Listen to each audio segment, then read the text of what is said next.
নমস্কাৰ, বসন্তেকাৰ এপছৰ আন নতুন ভিডিঅ'লৈ আপোনালোকক স্বাগতম জনাইছোঁ। এই ভিডিঅ'ৰ জৰিয়তে বসন্তেকাৰ এপছত এমালগেশ্যন অৰ্থাৎ ৰেচনেলাইজেশ্যন অংগনবাদী চেণ্টাৰসমূহে কি কাম কৰিব লাগিব সেই সম্পৰ্কে দেখুওৱা হৈছে। এই সম্পৰ্কে ভিডিঅ' বনাবৰ বাবে মোক দৰঙৰ এগৰাকী কৰ্মী বাইদেৱে অনুৰোধ জনাইছিল, গতিকে বাইদেউৰ অনুৰোধ ৰক্ষা কৰি এই ভিডিঅ'টো মই বনাইছোঁ। যদি প্ৰথমবাৰৰ বাবে মোৰ চেনেলটো চাই আছে তেনেহ'লে ছাবস্ক্ৰাইব কৰি দিব আৰু কাষত থকা টিলিঙাটো চুই দি নটিফিকেশ্যন অল কৰি দিব, যাতে মোৰ ভিডিঅ'ৰ সকলো আপডেট আপোনালোকে পাই থাকে।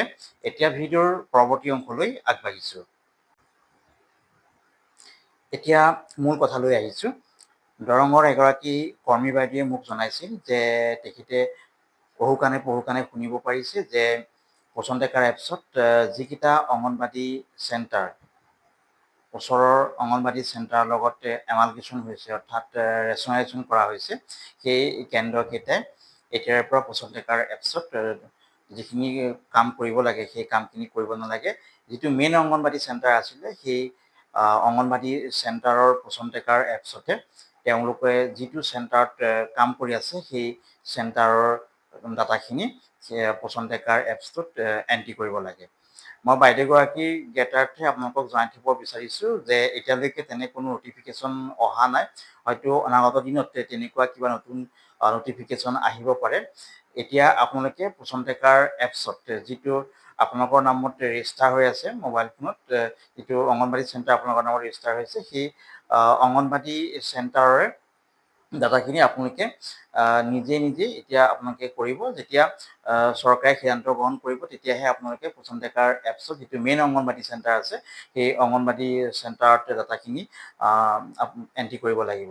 তাৰমানে আপোনালোকৰ যিটো ছাৰ্ভে এৰিয়া আছে এটা অংগনবাদী চেণ্টাৰ, সেই ছাৰ্ভে এৰিয়াৰ কাম কাজখিনি আপোনালোকৰ নামত ৰেজিষ্টাৰ হৈ থকা বসন্তেকাৰ এপছতে আপোনালোকে কাম কৰিব লাগিব।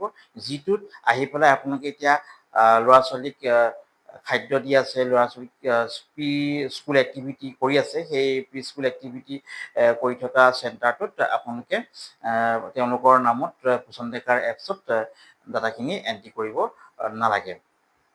নিশ্চয় আপোনালোকে কথাবিলাক এতিয়া বুজি পাইছে। আৰু এটা কথা মই জনাই থ'ব বিচাৰিছোঁ যে বসন্তেকাৰ এপছত যিবিলাক মানে কাম কাজ কৰিব লগা হৈছে, প্ৰত্যেকগৰাকী কৰ্মীৰে এটা ছাৰ্ভে এৰিয়া থাকে, গতিকে সেই এমালগেশ্যন হোৱা চেণ্টাৰৰ কৰ্মীসকলে নিজৰ ছাৰ্ভে এৰিয়াৰ কাম কাজবিলাক নিজে কৰিব লাগিব। আৰু যদি এমালগেশ্যন হোৱা চেণ্টাৰৰ কোনোবা কৰ্মী বা সহায়িকাৰ মৃত্যু হয়, অৰ্থাৎ ভেকেঞ্চি হয় বা ৰিটায়াৰ্ড হয়, তেতিয়া সদ্যহতে চৰকাৰে সেই অংগনবাদী চেণ্টাৰবিলাকত এপইণ্টমেণ্ট দিয়াটো বন্ধ ৰাখিছে। তাত এবজৰ্পশ্যনৰ ব্যৱস্থা কৰিছে। গতিকে যেতিয়ালৈকে এই সম্পৰ্কে কোনো নটিফিকেশ্যন নাহে তেতিয়ালৈকে আপোনালোকে নিজৰ মোবাইল ফোনতে এমালগেশ্যন হ'লেও অৰ্থাৎ ৰেচনেলাইজেশ্যন হ'লেও বা অন্য এটা চেণ্টাৰৰ লগত এডজাষ্ট কৰিলেও আপোনালোকে নিজৰ ছাৰ্ভে এৰিয়াৰ কামবিলাক নিজৰ মোবাইল ফোনতে কৰিব। যেতিয়া চৰকাৰে সিদ্ধান্ত গ্ৰহণ কৰিব তেতিয়া আপোনালোকে যিটো মেইন অংগনবাদী চেণ্টাৰ সেই অংগনবাদী চেণ্টাৰত বসন্তেকাৰ এপছৰ কামবিলাক কৰিব।